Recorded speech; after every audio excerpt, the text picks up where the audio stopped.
அடுத்தபடியாக நம்முடைய தமிழ்நாடு பாடநூறு தலைவர் கழக கொள்கை உறுப்பு செயலாளருமான அண்ணன் லியோனி அவர்கள் உங்கள் முன்னால் உரையாற்றுவார்கள். எங்கள் வாழ்வும் எங்கள் வளமும் மங்காத தமிழ் என்று சங்கே முழங்கு. எங்கள் பகைவர் எங்கோ மறைந்தார், இங்குள்ள தமிழர்கள் ஒன்றாதல் கண்டு பொங்கு தமிழர்க்கு இன்னல் விளைத்தால் சங்காரம் நிஜமென்று சங்கே முழங்கு.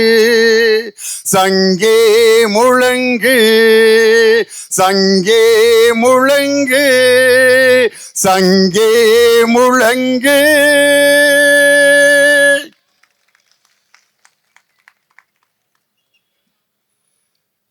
நீங்க சங்கே முழங்கிட்டீங்க, நாங்க உட்காந்து உட்காந்து நொந்து நூலாயி இந்த சங்கு முழங்கும் பொழுது என்னுடைய அருமை தம்பி மாண்புமிகு அமைச்சர் அவர்களுடைய தொண்டையில் இருக்கிற சங்கு கிட்டத்தட்ட 1 மணி நேரம் பேசி மொழிப்போர் தியாகிகள் செய்த அந்த தியாகத்தை விட இன்று மொழிக்காக தன்னுடைய குரலையே இன்று பறிகொடுத்திருக்கக்கூடிய எங்களுடைய அருமை தம்பி மாண்புமிகு சிறுபான்மை மற்றும் அயலக துறை அமைச்சர் அவர் காத்திருந்த அந்த பொறுமையும் அவர் காத்திருந்த அந்த கொள்கை பிடிப்பும் அவர் இழந்திருந்த அந்த மேலிருக்கும் துண்டு கீழே விழுந்திருந்தாலும் கொள்கை என்ற வேட்டியை இறுக்க பிடித்து வைத்திருந்ததால் மீண்டும் இழந்த அந்த பொறுப்பு என்ற பதவி என்ற துண்டை மீண்டும் பெற்றிருக்கக்கூடிய அந்த பொறுமைக்கும் அந்த அவருடைய உழைப்புக்கும் இன்னைக்கு ஒரு பெரிய சோதனை. அதில் தூரத்தில் நின்றுட்டு இருக்கப்ப உள்ள ஒருத்தர் வர்றப்ப என்னைய ஒருத்தர் இதுக்கு மேலே யாரும் திட்டியிருக்க முடியாது, அப்படி ஒரு வார்த்தை என் காதில் விழுந்துச்சு. இவருக்கெல்லாம் நேரமுடா, இப்போத்தான் போறாரு பாரு, இவருக்கெல்லாம் ஒரு பொறுப்பு கொடுத்துருக்காரு பாருன்ட்டு யாரை கொடுத்தவரை கூட திட்ட ஆரம்பிச்சிட்டாங்க. ஆனால் இங்கே நான் வர்றதுக்கு இவ்வளவு தாமதமானதற்கு காரணம் அந்த திருநீர்மலைகிட்ட மட்டும் கிட்டத்தட்ட ஒரு 1.25 மணி நேரம் வண்டி நகராமல் நின்றுக்கிட்டே இருந்துச்சு. அப்போ நமது மாணவர் அணி செயலாளர் என்கிட்ட கேட்குறாரு, நாங்கள் ஒரு 2 இடம் தள்ளி தள்ளி அவர்கிட்ட பீலா விட்டுக்கிட்டே வந்தேன், வந்துட்டான் பைபாஸ் தாண்டிட்டான், ஆனால் அப்போ தான் திருநீர்மலையில் இருக்கான், பைபாஸ் தாண்டிட்டீங்களானே அப்படின்னு.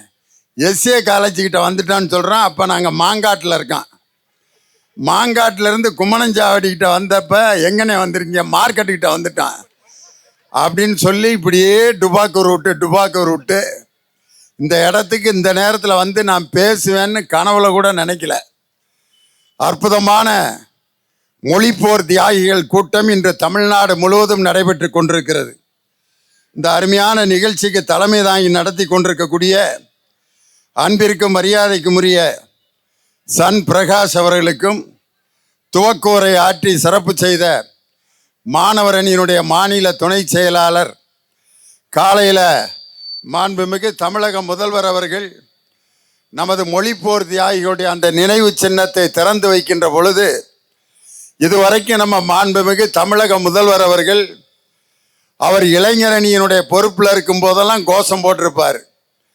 முதலமைச்சராகி அவர் முதலில் அவரே கோஷம் போட்ட இடம் எது என்று சொன்னால் மொழிப்போர் தியாகிகளான தாளமுத்து நடராஜன் அவர்களுடைய அந்த நினைவு சின்னத்தில் காலை அஞ்சலி செலுத்தும் போது முதலமைச்சரே கோஷம் போட்டார், வீர வணக்கம் வீர வணக்கம் வீர வணக்கம் வீர வணக்கம்.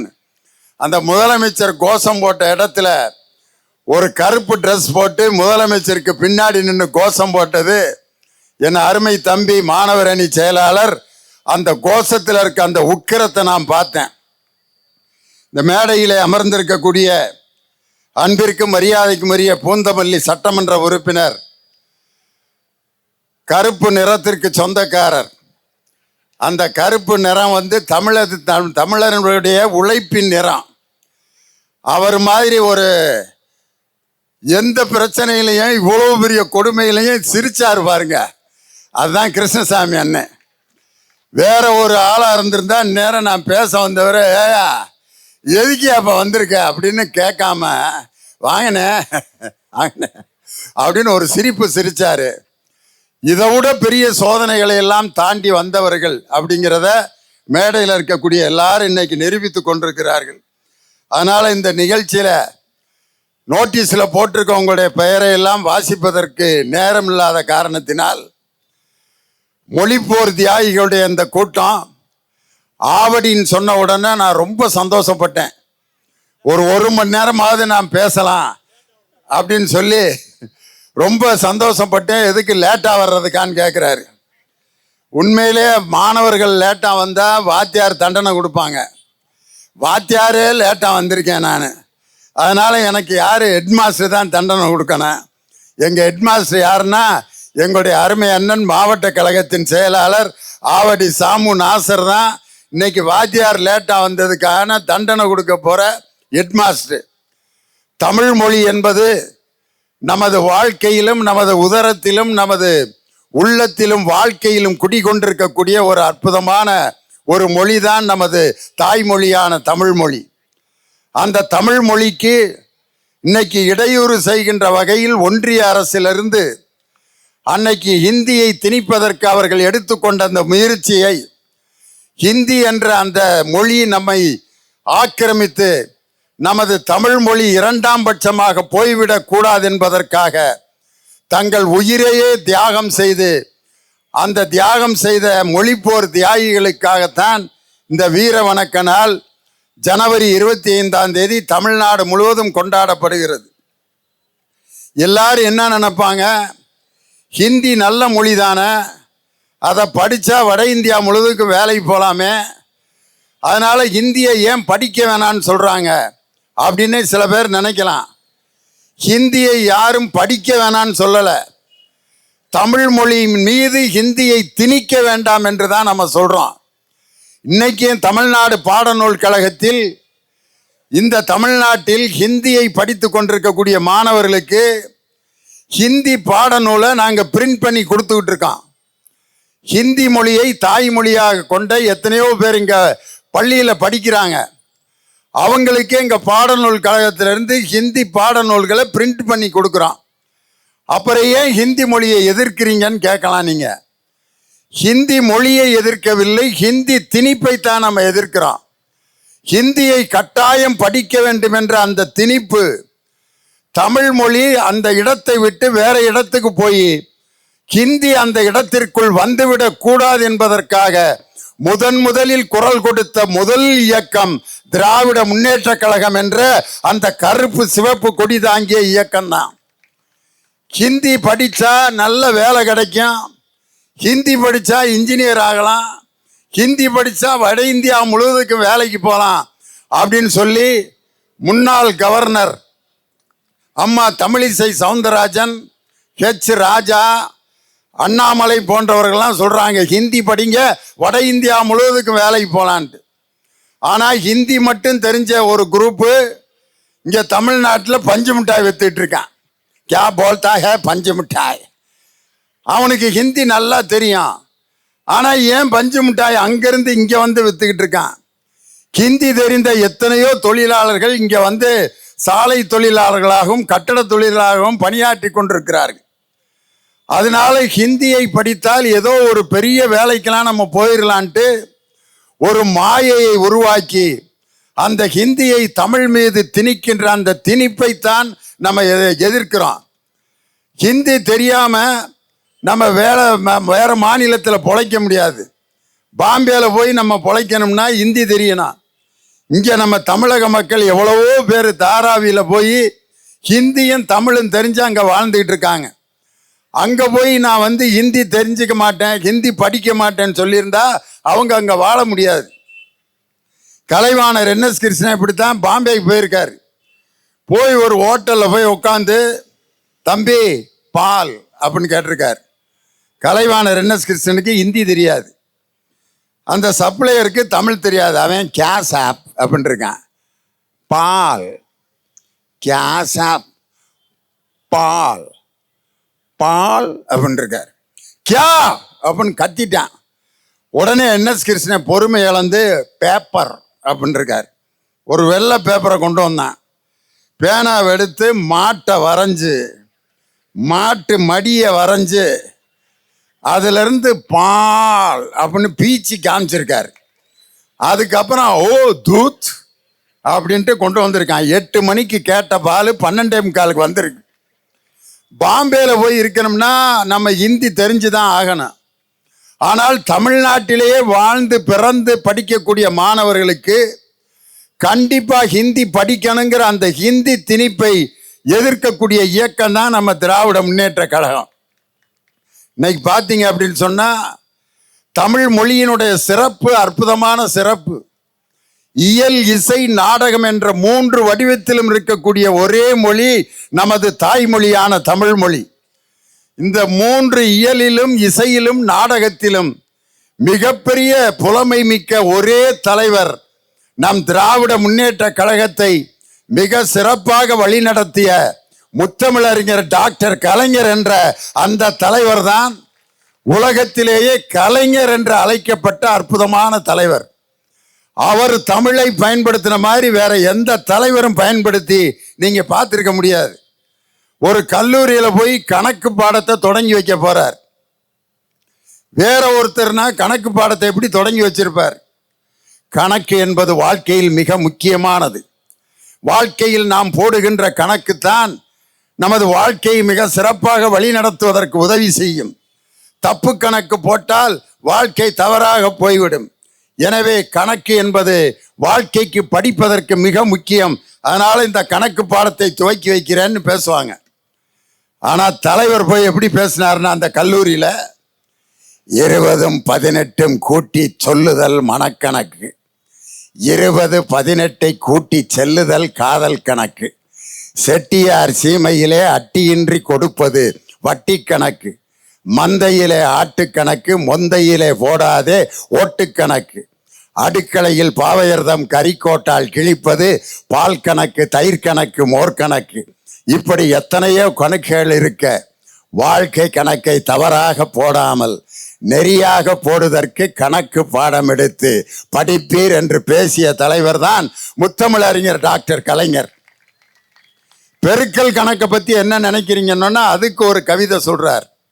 நாற்றின் பெருக்கல் வயலாகும், சாற்றின் பெருக்கல் சுவையாகும், நல்ல கூற்றின் பெருக்கல் வாழ்வாகும் அப்படின்னு சொல்லி, சாற்றின் பெருக்கல் சுவையாகும், நாற்றின் பெருக்கல் வயலாகும், காற்றின் பெருக்கல் புயலாகும், நல்ல கூற்றின் பெருக்கல் தான் வாழ்க்கையாகும்னு பெருக்கலை வச்சு ஒரு கவிதை. அன்பை கூட்டி பாசத்தை பெருக்கி நல்ல கொள்கைகளை வகுத்து வேதனைகளை கழித்து வாழுங்கள்னு கூட்டல் பெருக்கல் கழித்தல் வகுத்தல், இது நாளை வச்சு வாழ்க்கை பாடத்தை சொல்கிறார் டாக்டர் கலைஞர்.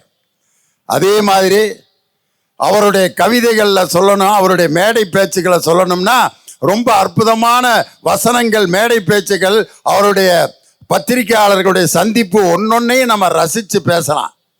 அவருடைய மேடை பேச்சுகள்ல ரொம்ப இனிமையான ஒரு இடம் எது அப்படின்னு சொன்னா, அவர் பத்திரிகையாளர்களை சந்திக்கும் பொழுது ஒரு தடவை பத்திரிகைக்காரங்க கேட்குறாங்க, தாயின் முத்தத்திற்கும் காதலியின் முத்தத்திற்கும் என்ன வேறுபாடு?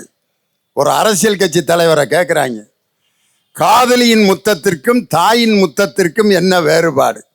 தலைவர் சொல்றார், தாயின் முத்தம் என்பது நாம் குடிக்கின்ற பால், காதலியின் முத்தம் என்பது தேன். அதை ஒரு குறிப்பிட்ட நேரம் மட்டும்தான் பருக முடியும். ஆனால் தாயின் முத்தம் பாலை போன்றது, எந்த நேரம் வேண்டுமானாலும் பருகலாம். உலகத்தில் இப்படி இந்த மாதிரி கேள்விகளுக்கெல்லாம் பதில் சொன்ன தலைவர் முத்தமிழறிஞர் டாக்டர் கலைஞர். அப்படிப்பட்ட அந்த கலைஞர் அவர்கள் காப்பாற்றி வளர்த்த அந்த தமிழை தொடர்ந்து அதை பாதுகாக்க விடாமல் இன்று மத்திய அரசு என்ன செய்து அப்படின்னு சொன்னா, எல்ஐசியில, அதாவது ஆயுள் காப்பீட்டு இன்சூரன்ஸ், அந்த கம்பெனியில் இருக்கக்கூடிய ஃபார்ம்ல ஆங்கிலம் மற்ற தாய்மொழி இது 2 தான் இருந்தது. இன்னைக்கு அதுல ஆங்கிலத்தையும் ஹிந்தியையும் திணித்து, ஹிந்தி தெரியாம அந்த ஃபார்மை நம்மளால ஃபில்லப் பண்ண முடியாது அப்படின்னு ஹிந்தியை நம்ம மேல திணிக்கிறாங்க. அதை விட இந்த நாட்டை விட்டு அழிந்துபட்ட ஒரு மொழி சமஸ்கிருதம். அந்த மொழிக்கு பல கோடி ரூபாய் நிதி ஒதுக்கி இருக்கிறார்கள். ஆனால் தாய்மொழியான தமிழ் மொழியின் வளர்ச்சிக்கு நிதி ஒதுக்குறதில்ல. அந்த சமஸ்கிருதம்ங்கிற மொழியை யாரும் பேசுறதில்ல. அந்த மொழி அழிந்துபட்ட மொழி. ஆனா அதுக்கு என்ன பேர் வச்சிருக்காங்கன்னா தேவ பாஷை. கடவுளுக்கு நமக்கு இடையில அப்படி ஒரு மொழி. கடவுள் எல்லாம் தெரிஞ்சவர், அவருக்கு தமிழ் தெரியாதுன்னு சொல்றத யாராவது ஒத்துக்க முடியுமா? நம்மளையெல்லாம் படைச்சு இவ்வளவு பெரிய உடலுக்கு எல்லா விதமான உயிரையும் இயக்கத்தையும் கொடுக்கிற கடவுளுக்கு தமிழ் தெரியாது, அவருக்கு சமஸ்கிருதம் மட்டும்தான் புரியும் சொல்றது எவ்வளவு பெரிய ஏமாற்று வேலை. இந்த ஏமாற்று வேலையை முறியடித்து தமிழுக்கு மிகப்பெரிய அந்தஸ்து கொடுத்த இயக்கம் தான் திராவிட முன்னேற்ற கழகம் என்ற இயக்கம். காரணம், இன்னைக்கு ஒரு கோயில்ல நம்ம போய் சாமி கும்பிடணும்னு ஒரு ஐயர்கிட்ட கொடுத்தோம்னா தமிழ்ல தான் அவர்கிட்ட விவரத்தை எல்லாம் சொல்றோம். அவர் முதல்ல என்ன கேட்பார், சொல்லுங்க அப்படிம்பார். சதீஷ்குமார் ரிஷபராசி மிருகசேஷ நட்சத்திரம் சொல்லுங்க. லட்சுமி மீனராசி உத்திரடாதி நட்சத்திரம். பையன் பேர் சொல்லுங்க. வெங்கடேஷ் அஸ்வினி மேஷராசி பரணி நட்சத்திரம். ஓகே, இங்கிலீஷில் வேற ஓகே பார்த்துக்கலாம் அப்படின்ட்டு இதெல்லாம் தமிழில் கேட்டுட்டு இது அப்படியே தமிழில் போய் சாமிகிட்ட சொல்லலாம்ல. ஆனால் அங்கே போய் என்ன சொல்லுவார்னா சசிவரணம் சுக்லாமிரதம் சதீஷ்குமார் நம்ம காதில் கேட்குற மாதிரி அதை மட்டும் அழுத்தி சொல்லுவார். ஏன்னா நம்மளை பற்றி சொல்கிறாராம் சாமிகிட்ட.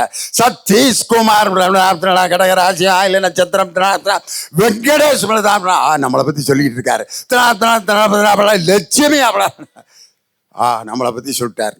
சாமி அப்படியே கேட்டுக்கிட்டு திருப்பி நம்மள்கிட்ட தமிழில் தான் கேட்பார். நம்ம கொடுக்குற அந்த காசில் எல்லா மொழியிலையும் எழுதியிருக்கு. ரூபாய் அப்படி எழுதியிருக்கு, இந்தியில் எழுதியிருக்கு, ஒவ்வொரு மொழியிலையும் எழுதியிருக்கு. அந்த ரூபாயில் காந்தி அற்புதமாக சிரிச்சிக்கிட்டு இருக்காரு. அந்த ரூபாயை தட்டில் போட்டால் வாங்குறாரு. ஆனால் இடையில சாமிக்கு இடையில அந்த சமஸ்கிருதம் தான் சாமிக்கு புரியும் என்று இவ்வளவு நாள் நம்ம ஏமாற்றி கொண்டிருந்த அந்த ஏமாற்று வேலை இன்னும் தொடர்ந்து கொண்டிருக்கிறது.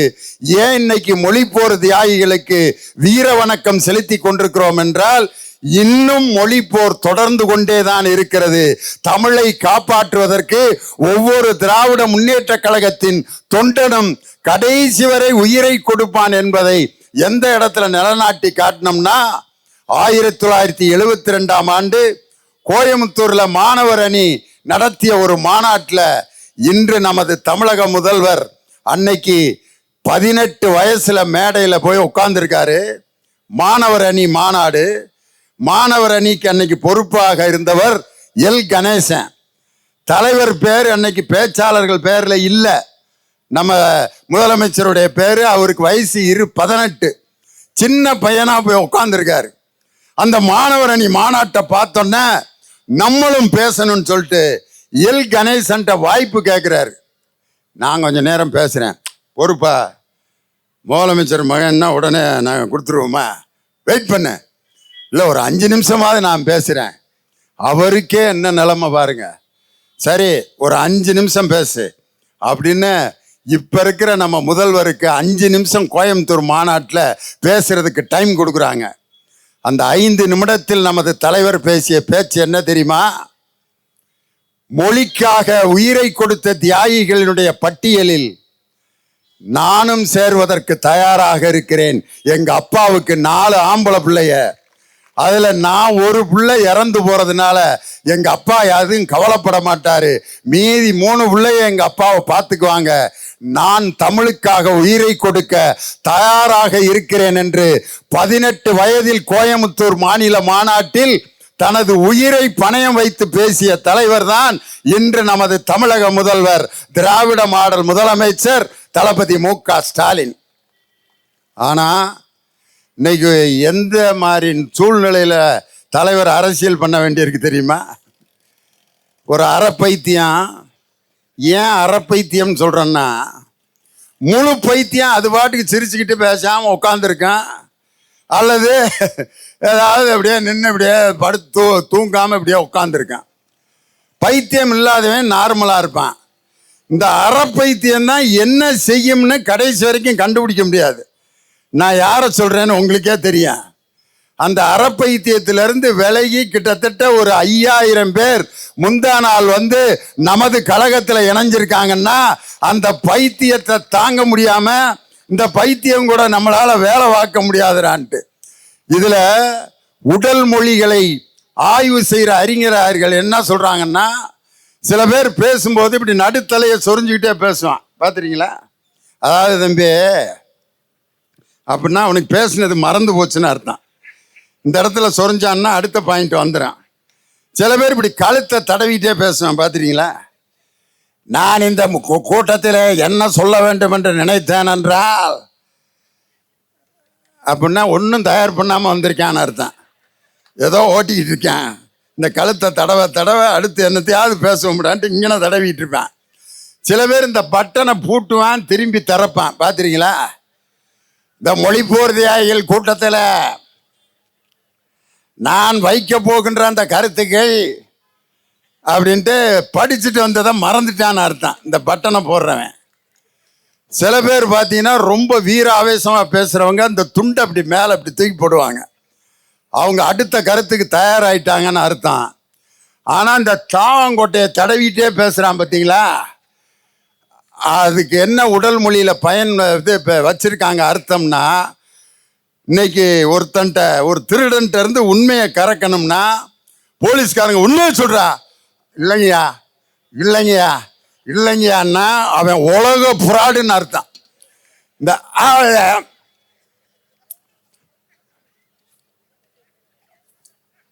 அப்படின்னா என்ன? உடல் மொழிகளுடைய ஆய்வியல் அறிஞர்கள் சொல்றாங்க, இந்த வாயை திருப்பி திருப்பி தடவுறவன் உலகத்திலே மிகப்பெரிய பொய்காரன் அவனாத்தான் இருப்பான்ட்டு. நான் யாரையும் குறிப்பிட்டு சொல்ல, நான் இது ஒவ்வொன்றா சொல்லிட்டு வர்றேன். நீங்கள் யாரையாவது கணக்கு போட்டுக்கிட்டீங்கன்னா அதுக்கு நான் பொறுப்பு இல்லை. அந்த அறப்பைத்தியம் பேசுதியா அன்னைக்கு திராவிடத்தை கை நீட்டி பேசி கொண்டிருக்கிறார்கள். எல்லாரும் என்ன நினைப்பாங்கன்னா, இந்த அறப்பைத்தியத்தை பிடிச்சி உள்ளே வைக்க வேண்டியதானன்ட்டு. அதுக்கு ஏன் அதை பிடிச்சி உள்ளே வச்சா என்ன ஆகும்னா, ஜெயிலில் இருக்கவனுக்கும் பைத்தியம் பிடிச்சிடும் அந்த குரூப்பு. அதனால தான் அந்த குரூப்பை பிடிச்சி உள்ளே வச்சா ஜெயிலில் இருக்கவனுக்கும் பைத்தியம் பிடிச்சிடும். சிறைச்சாலையில் இருக்கிற அந்த ஜெயிலரும் சட்டையை கிழிச்சிட்டு காக்கி சட்டையை கிழிச்சிட்டு வெளியே வந்துடுவார். எவன்டா இவனை கொண்டு வந்து இங்கே உள்ளே வச்சாங்கன்ட்டு. அதனால தான் அந்த அறப்பைத்தியம் முத்தி முழு பைத்தியமாகி அதுவே செவுத்துல மோதி மோதி மோதி மோதி நுரைய கக்கி கீழே விழுந்துருங்கிறதுனால தான் அந்த அறப்பைத்தியத்தை இதுவரைக்கும் கைது செய்யாமல் வைத்திருக்கிறார்கள். இன்னைக்கு அந்த அறப்பைத்தியம் கூட எங்கள் தலைவர் அரசியல் பண்ண வேண்டியிருக்கு. எப்படி பேசிட்டு இருக்குது ஒவ்வொரு இடத்துலையும் பார்த்தீங்கன்னா, அடே அப்பா, பெரியாரும் அம்பேத்கரும், ஆஹா அம்பேத்கருக்கு நான் மிகப்பெரிய அடிமை, வள்ளுவர் என்னுடைய தாத்தா, வள்ளுவர் என்னுடைய பெரியப்பா, வள்ளலார் என்னுடைய தாய் மாமே, எல்லாம் சொந்தக்காரங்க. வள்ளுவர் இவருடைய தாத்தா. வள்ளுவர் உங்க தாத்தான்னா, வள்ளுவர் வந்து கல்லுண்ணாமை அப்படின்னு ஒரு 10 அதிகாரம் எழுதியிருக்கார். கல்லு குடிக்காத, வள்ளுவர் எங்க தாத்தா அப்படின்ட்டு மேடையில் கல்லு குடிச்சுக்கிட்டு இருக்கான். இந்த குரூப்புகளோட எல்லாம் அரசியல் பண்ண வேண்டியிருக்கு என் தலைவர். அதுக்கப்புறம் பார்த்தீங்கன்னா 1000 பேர் என்னை செருப்பால் அடித்துக் கொண்டிருக்கிறார்கள். 1000 பேர் என் முகத்திலே காரி துப்பி கொண்டிருக்கிறார்கள். அந்த அளவுக்கு என்னுடைய கொள்கை வலிமையானது. அட கொடுமைய, 1000 பேர் செருப்பால் அடிச்சுக்கிட்டு இருக்காங்கிறத கேட்டுட்டான். என் கொள்கை வலிமையானதுன்னு பேசுறான்னா இந்த குரூப்பை பைத்தியத்தில் சேர்க்கிறதா வேற எதுல சேர்க்கிறது? இந்த பைத்தியங்களுக்கு மத்தியில் தான் திராவிட மாடல் ஆட்சியை வெற்றிகரமாக நடத்தி 2026 முதலமைச்சராக போவது என்னுடைய தங்க தளபதி மு.க. ஸ்டாலின் தான். இன்னைக்கு பார்த்தீங்கன்னா எடப்பாடி பழனிசாமி அவரு, ஐயோ, இன்னும் 11 அமாவாசைகள் தான் இருக்கின்றன. அந்த 11 அமாவாசை யாருக்கு பிடிக்கும்? அமாவாசை யாருக்கு பிடிக்கும்னா, யாராவது பெரியவங்க வீட்டில் இறந்துருந்தா அந்த இறப்பு அன்னைக்கு அமாவாசை அன்னைக்கு அவங்களுக்காக சோறு தின்னாம இருப்பான். வேற யாருக்கு அமாவாசை ரொம்ப பிடிக்கும்? அந்த நான் சொல்லவே இல்லை. அம்மா அந்த அக்கா சொல்றாங்க, அமாவாசை வேற யாருக்கு பிடிக்கும்னா திருடனுக்கு தான் பிடிக்கும். ஏன்னா அப்பதான் ஈஸியா வீடுகளில் ஏறி குதிச்சு போய் பௌர்ணமி இருக்கு, அமாவாசை இருக்கு, வசந்த காலம் இருக்கு, மழைக்காலம் இருக்கு, குளிர்காலம் இருக்கு. அதை பத்திலாம் சிந்திக்காத எடப்பாடி பழனிசாமி அமாவாசையை பத்தி சிந்திக்கிறாருன்னா ரெண்டே காரணம் தான். ஒன்று, அமாவாசை யாருக்கு பிடிக்கும்னா திருட்டு தொழில் செய்பவர்களுக்கு தான் பிடிக்கும். இவர் 4 வருஷம் திருடிக்கிட்டு இருந்தான், இப்ப வாய்ப்பு இல்லாம போச்சே, இன்னொரு அமாவாசை நமக்கு கிடைக்காதான்னு. 1000 அமாவாசைகள் கடந்தாலும் அமைதிப்படை அமாவாசையான பழனிசாமி இனி ஜென்மத்துக்கும் அந்த ஜார்ஜ் கோட்டையின் பக்கத்தில் கூட வர முடியாது. 2026 ஆகஸ்ட் 15 அன்று தேசிய கொடியை ஜார்ஜ் கோட்டையில் ஏற்ற போவது எங்கள் தங்க தளபதி மு.க. ஸ்டாலின் தான். இன்னொருத்தர் பார்த்தீங்கன்னா பனையூர் டு பரந்தூர், அந்த கூத்து பெரிய கூத்தா இருக்கு. இப்பயே கட்சி பதவிக்கு காசு கேட்கிறாங்களாம். கட்சி பதவியை காசு வாங்கிக்கிட்டு பதவிக்கு வர்றவன் இவன் நாட்டில் பொறுப்பு கொடுத்தா என்ன ஆவான்னு இன்னும் கட்சியே உருப்படியா தொடங்கல. பொதுச் செயலாளர் பார்த்தா வீட்டு திண்ணையில் படுத்து கிடக்கிறாரு, அவர் தான் பொதுச் செயலாளர். உங்க கொள்கையை ஒரு அரை மணி நேரம் பேசியானா அது எங்களுடைய கொள்கையை தலைவர் பேசுவார், பொதுச் செயலாளர் தலைவர் பேசுவார். கொள்கை பொறுப்பு செயலாளர்னு ஒரு அம்மா நிற்கிது, வடதுன்னுகிட்டு இருக்குது எங்க மாநாட்டில். அப்படி ஒரு கட்சி பனையூரிலிருந்து பரந்தூருக்கு வந்து அந்த பரந்தூரில் இருக்கிற போராட்டத்தில் இருக்கக்கூடிய மக்களை சந்திக்கிறேன் என்று சொல்லிட்டு போராட்ட மக்கள் பூரா ஒரு மண்டபத்தில் உட்காந்துருக்காங்க. ஒரு வேனில் நின்று பேசிட்டு இந்த சினிமாவில் காட்டுவாங்க பார்த்தீங்களா, ஏழைகள் குடிசை ஒரு 1000 குடிசை இருக்கான், புல்டோசர் வச்சுக்கிட்டு ஒரு 10 எந்திரம் அப்படியே வரும் குடிசைக்கு பக்கத்தில். உடனே இந்த ஏழைகள்லாம், ஐயா எங்கள் வீட்டை இடிக்க வர்றாங்க ஐயா, வாழ்நாள் முழுவதும் இங்கே தான் வாழ்ந்துட்டு இருக்கான், என் வயக்காடு போகுதியா, என் கண்ணுக்குட்டி போகுதியான்னு அழுவான். அவர் உடனே புல்டோசர் அப்படியே நெருங்கி போயிட்டே இருக்கான். அந்த நேரத்தில் வந்து மக்கள் தடுக்க வருவாங்க. உடனே ஒரு அரசியல்வாதிகிட்ட ஃபோன் பண்ணுவார் அவர், நான் இருக்கேன் இடிய குடிசைய. கதாநாயகன் ஒரு பைக்கில் ஓட்ட பைக்கில் 50 கிலோமீட்டர் தாண்டி வந்துக்கிட்டு இருப்பார். புல்டோசரை காட்டுவேன், குடிசையை காட்டுவேன், புல்டோசரை காட்டுவேன், குடிசையை காட்டுவான். அந்த நேரத்தில் கதாநாயகன் வர்ற பைக்குக்கு இடையில ஆயில ஊற்றி விடுவாங்க. அப்படின்னு தப்பிச்சு ஒரு வீல் கலண்டுறோம், ஒரு வீல்லே வருவார். எங்க ஒரு வீல்லே இந்த பக்கம் ஒரு 40 பேர் சுடுவான். எல்லா குண்டையும் ஒரு குண்டு வரும், கையில் பிடிச்சி அப்படி தூக்கி போட்டு வருவார். அதெல்லாம் தூக்கி போடலாம், அதெல்லாம் கண்டுக்கவே கூடாது. வந்து அந்த புல்டோசருக்கும் இதுக்கு இடையில அப்படி வந்து நிற்பார். அப்படின்னு ஒரு 1000 பேர்த்த அடிப்பார், குடிசையெல்லாம் மீட்டு கொடுப்பாரு. உடனே அவருக்கும் கதாநாயகிக்கும் கல்யாணம் ஆகும். தம்பி இது சினிமாவில் வேணா சாத்தியமாகுமே ஒழிய வாழ்க்கையில் இது நடக்காது ராஜா. வேனில் வந்து நீ வாட்டுக்கு மீட்டிங் போட்டுட்டு ஏமாத்திட்டு போகலான்னு நினைக்காத. பரந்தூர் மக்கள் வாழ்வியலோடு தொடர்ந்து அந்த வாழ்வியல் ஆதாரம் அவர்களிடம் பாதிக்கப்படக்கூடாது என்று ஒவ்வொரு நிமிடமும் கவனித்துக் கொண்டிருப்பவர் எங்கள் தமிழகத்தினுடைய முதலமைச்சர். அங்க இருக்கக்கூடிய நீர்நிலைகளை பாதுகாக்கணும்னு ஒரு IAS அதிகாரி தலைமையில கமிட்டியை போட்டு அந்த நீர்நிலைகளை பாதுகாக்கிறதுக்குரிய நடவடிக்கைகள் எடுக்கப்படுது. அங்க இருக்கக்கூடிய ஒவ்வொருவரிடமும் பேச்சுவார்த்தை நடத்தி அந்த நிலத்தை அவங்களுக்கு வாழ்வாதாரம் பாதிக்காம அவர்களை வேற இடத்துல எங்க குடியிருக்க வைக்கலாம்ங்கிற பேச்சுவார்த்தை 910 நாட்களாக நடந்து கொண்டிருக்குது. ஒரு சின்ன பையன் பேசின வீடியோவை பார்த்துட்டு நான் வந்து பாதுகாக்க வந்திருக்கிறேன், என்னைக்கும் உங்களுடன் தான் நிற்பேன். இறங்கவே இல்லையா, அப்புறம் எங்க நிக்கிறது? வேன்லயே நின்றுட்டு ஓடிட்டீங்களே, போராட்டக்காரர்களை பார்க்கவே இல்லை. இதுல இருந்து என்ன தெரியுதுன்னா, ஒருத்தர் எடப்பாடியார், இன்னொருத்தர் பனையூரார். அவருக்கு நான் வச்சிருக்க பேர் பனையூரார், எடப்பாடியார், இன்னொருத்தர் ஆட்டுக்குட்டியார். இந்த 3 பேர்த்தோட தான் இன்னைக்கு நம்ம தலைவர் அரசியல் செய்து கொண்டிருக்க வேண்டிய நிலைமை.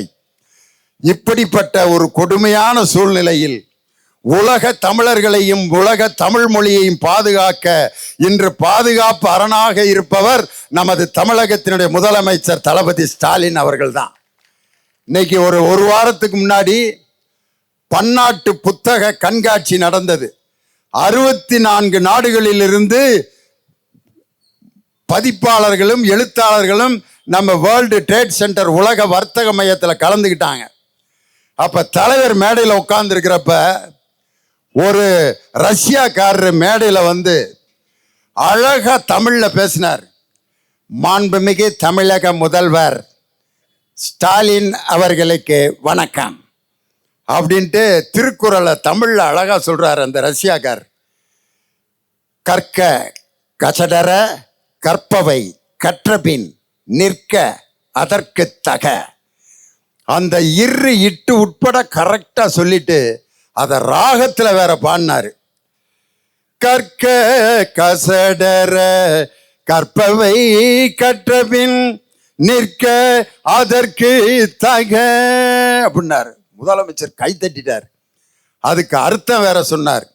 உண்மையிலே அவர் கற்க கசடர அந்த திருக்குறளை சொல்லும்போது நான் யாரை நினைச்சேன்னா நம்ம ஒன்றிய பிரதமர் ஐயா நரேந்திர மோடியை தான் நினைச்சேன். அவரும் இதே மாதிரி தான் ஒவ்வொரு மேடையிலையும் திருக்குறள் சொல்வார். அவர் சொல்றப்ப பார்க்கணுமே, திருவள்ளுவர் கண்ணீர் விட்டு கதறிடுவார். அக்ரா முதுல்லா எழுத்தெல்லாம் ஆதி பக்பான் முத்துட்டு உழுக்கு அப்படின்னார். நம்பால் என்னடா ஐயா வேற மொழியில பேசிட்டு தமிழ்ரா ஐயா வாசிக்கிறாரா. விவசாயியுடைய மாநாட்டில் போய் புல்லு துண்டு பால்பார் பால்பார் மற்றுபார் தொல் துண்டு பின்சல் பார். அவரு உலகம் முழுதும் திருக்குறளை கொண்டு வரேன்ட்டு நம்மள்கிட்ட டுபாக்கூர் விட்டுக்கிட்டு இருக்காரு. நீங்க உலகம் முழுதும் திருக்குறளை நாங்க கொண்டு போய்க்கிறோம் ஐயா. நீங்க எங்கள் கல்வியில் தலையிடாமல் மாநிலத்தில் கல்வியை மாநில பட்டியலுக்கு கொண்டு வந்து ஹிந்தியை திணிக்காமல் எங்கள் கல்வி உரிமையை நாங்களே பெறுவதற்கு நீங்க சொன்னீங்கன்னா திருக்குறளை நாங்களே உலகம் முழுவதும் கொண்டு போயிடுவோம். இன்னைக்கு தமிழ்நாட்டில் இருக்கக்கூடிய எல்லா பல்கலைக்கழகங்களிலும் துணைவேந்தர் இல்லாமல், அந்த துணைவேந்தர் இல்லாமல் பல்கலைக்கழகங்கள் இன்று அனாதையாக நிராதரவாக இருக்கிறது. அதற்கு காரணம் மத்திய அரசில் இங்கு இருக்கக்கூடிய அந்த ஆளுநர் அவர்கள் தான். நம்ம தலைவர் தான் சொன்னாரு, இவ்வளவு நாள் ஆளுநரை மாத்துங்கன்னு சொல்லிட்டு இருந்தான். எங்க தலைவர் இப்ப புதுசா அருமையான ட்ரெண்ட் எடுத்துட்டார். இந்த ஆளுநரை மாத்தாதீங்க, அவர் இங்கேயே இருக்கட்டும். அவர் ஒன்னொன்னு எதிர்த்து பேசத்தான் நம்ம தமிழ் மொழி வளர்ந்துகிட்டே இருக்கு. திருக்குறளுக்கு திருவள்ளுவருக்கு அவர் காவி ட்ரெஸ் போட்டோன்னா உடனே நமக்கு என்ன வருதுன்னா திருவள்ளுவர் மதத்திற்கு அப்பாற்பட்டவர்னு சொல்லி அந்த 133 அடி உயரமுள்ள திருவள்ளுவர் மீது இன்னும் நமக்கு பாசமும் பற்றும் அதிகமாகிறதுக்கு காரணமே ஆளுநர் RN ரவி தான். இன்னொன்று வேற சொன்னார் தலைவர், திரும்ப அடுத்த சட்டமன்றத்துக்கும் நீங்க வாங்க, நாங்க ஆளுநர் உரை எழுதி கொடுக்குறோம், நீங்க வாசிக்காம வெளியே போங்க. தேசிய கீதம் பாடினா நமக்கு என்ன சொல்லி கொடுத்துருக்காங்க பள்ளிக்கூடத்தில்? அட்டென்ஷன்ல நிற்கணும். தேசிய கீதம் ஜனகன அப்படி நிற்பான்.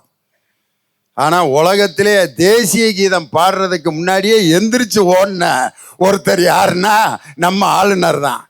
தேசிய கீதத்துக்கு நிற்கணும்னு நமக்கு சொல்லி கொடுத்துருக்காங்க, அவருக்கு யார் சொல்லி கொடுத்தாங்கன்னு தெரியல.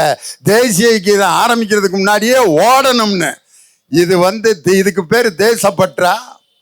இப்படிப்பட்டவர்களை எல்லாம் வைத்துக்கொண்டு எங்கள் தலைவர் இன்று தமிழுக்காகவும் தமிழ் மொழிக்காகவும் செய்து கொண்டிருக்கக்கூடிய சாதனைகள் என்னன்னா, அன்னைக்கு நடந்த அந்த பன்னாட்டு புத்தக கண்காட்சியில் கிட்டத்தட்ட 1700 மொழிகளில் தமிழ் மொழியிலிருந்து அந்த அனாட்டமி என்ற புத்தகத்தை தமிழிலே மொழிபெயர்த்து இன்று மெடிக்கல் கல்லூரியில் இருக்க மாணவர்கள் தமிழில் முடற்கூறியலை படிக்கிறார்கள் என்று சொன்னால், முத்தமிழறிஞர் கலைஞர் மொழிபெயர்ப்பு திட்டம் என்ற திட்டத்தை உருவாக்கி தாய்மொழியில் உயர்கல்வியை கொண்டு செல்கின்ற அந்த சாதனை படைத்தவர் நம் தலைவர். அதைவிட பெரியது, திசைதோறும் திராவிடம்னு ஒரு இயக்கத்தை உருவாக்கி பெரியாருடைய சிந்தனைகள் 21 மொழிகளில் மொழிபெயர்க்கப்பட்டு உலகம் முழுவதும் இன்று கொண்டு செல்லப்பட்டிருக்கிறது. பெரியாருடைய சிந்தனைகள் 21 மொழியில மொழிபெயர்க்கப்பட்டிருக்கிறது. பெரியாரை யார் யாரெல்லாம் தூற்றுகிறார்களோ தூற்றத்தான் அந்த பெரியாரின் சிந்தனை மென்மேலும் வளர்ந்து கொண்டே இருக்கிறது. பெரியாருடைய சிலைக்கு திடீர்னு எங்க திண்டுக்கல்ல ஒருத்தன் விபூதி அடிச்சு விடுவான், திடீர்னு அவருக்கு மஞ்சளை மூஞ்சில பூசி விடுவாங்க. ஒருத்தன் பார்த்தீங்கன்னா பெரியாருக்கு காவி சால்வையை போட்டு விட்டுருந்தான். அவனை போலீஸ் கைது பண்ணிட்டு அந்த 3 பேரையும் கைது பண்ணாங்க. கைது பண்ணி போலீஸ் ஸ்டேஷனில் வச்சிருந்தா அந்த 3 பேரையும் போலீஸ் ஸ்டேஷனில் என்ன தீர்ப்பு கொடுத்தாங்கன்னா, இவர்கள் மூவரும் மனநோய் பாதிக்கப்பட்டவர்கள். பெரியாரை யாரெல்லாம் சீண்டுகிறார்களோ அவர்களெல்லாம் மனநலம் பாதிக்கப்பட்டவர்கள்னு நான் சொல்லலை. போலீஸ்ல பிடிச்ச அந்த 3 பேருமே மனநலம் பாதிக்கப்பட்டவர்கள். அதனால தந்தை பெரியார் அவர்கள் போராடிய அந்த தமிழ் போராட்டம், தமிழ் மொழியை காக்குகின்ற போராட்டம், அடுத்து பேரறிஞர் அண்ணா தொடங்கி முத்தமிழறிஞர் டாக்டர் கலைஞர் அதை வழிநடத்தி இன்று நமது தமிழக முதல்வர் தளபதி மு.க. ஸ்டாலின் அவர்கள் சிறப்பாக அதை செயல்படுத்தி நாளை இந்த தமிழுக்கு ஒரு சோதனை வந்தாலும் அதை பாதுகாக்கின்ற ஒரு படை வீரராக எங்கள் இளைஞரணி செயலாளர் மாண்புமிகு துணை முதல்வர் உதயநிதி ஸ்டாலின் அடுத்த படை வீரராக இன்று தயாராகி கொண்டிருக்கிறார் என்று சொல்லி, எக்காரணத்தை முன்னிட்டும் ஹிந்தி என்ற அந்த பேய் தமிழ் மொழியினுடைய சிறப்பையோ தமிழ் மொழியினுடைய வளர்ச்சியையோ அழிக்க முடியாது, ஒழிக்க முடியாது என்று சொல்லி, ஹிந்தி ஒழிக தமிழ் வாழ்க என்று சொல்வதை விட ஹிந்தி ஒழிக என்ற அந்த கோஷத்தை நிறுத்திவிட்டு தமிழ் வாழ்க தமிழ் வாழ்க என்று சொல்லி கொண்டிருந்தாலே ஹிந்தி ஆட்டோமேட்டிக்கா நம்ம தமிழகத்தை விட்டு அப்புறப்படுத்தப்படும் என்று சொல்லி, இந்த அருமையான நேரத்தில் கடைசி நேரத்தில் வந்து இவ்வளவு நேரம் நாம் பேசுறதுக்கு இந்த கூட்டம் அமர்ந்திருந்த உண்மையான என்னுடைய ரசிகர்களுக்கு என்னுடைய வணக்கத்தையும் வாழ்த்துக்களையும் சொல்லி, நீங்கள் இருக்கும் வரை திராவிட முன்னேற்ற கழகத்தையும் தமிழையும் எந்த கொம்பனாலும் அழிக்க முடியாது. தமிழ் மேலும் மேலும் வளரும். திராவிட முன்னேற்ற கழகம் 2026 ஆட்சி அதிகாரத்தை பிடிக்கும்.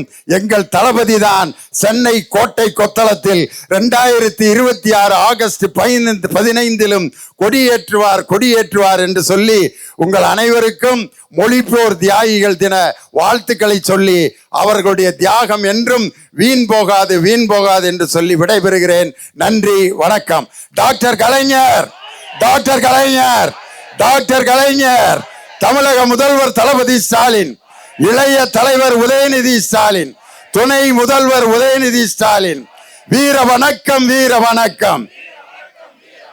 மொழி போர் தியாகிகளுக்கு வீர வணக்கம், வீர வணக்கம்.